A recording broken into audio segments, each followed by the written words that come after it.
Salam əziz şagirdlər, hər birinizi salamlayıram. WhatsApp qrupumuzda belə bir test paylaşmışdıq. Bu testin izahına baxırıq. Və çox təəssüflər olsun ki, bunu bir çox şagirdlər səhv elədi. Görək bizim problemimiz nədədir? Bizdən nə istəyir? Düzəltmə zərfləri seçin. Biz bilirik ki, yavaşca. Ca burada nədir? Biz bilirik ki, buradakı ca nə olacaq? Ədəd olacaq. Hardan bilirik?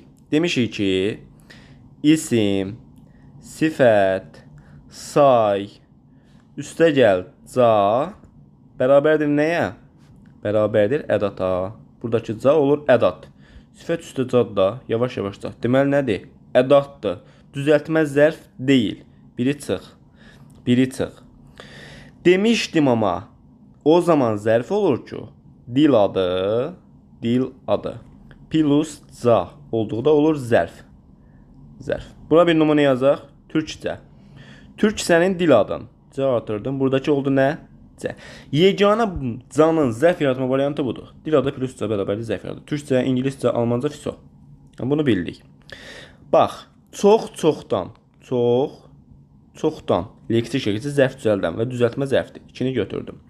Türkçə, gördün dediyimiz məsələ. Dil adı plus C varsa, bu zaman zərf düzəldib. Sırağa gün sözü. Hamımız bilirik ki, bilirik. Sırağa gün sözü nədir? Sadə sözdür.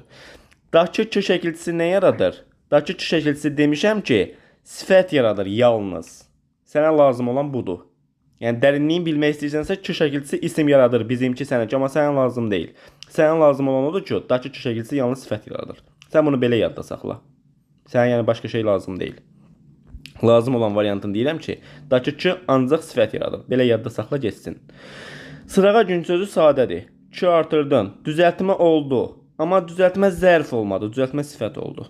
Dakı ki sifət yaradır. 4'ü də çıxdın. Qışda, yayda, buradakı dadı nədir? Leksik. 2, 3, 5 sənin cavabındır.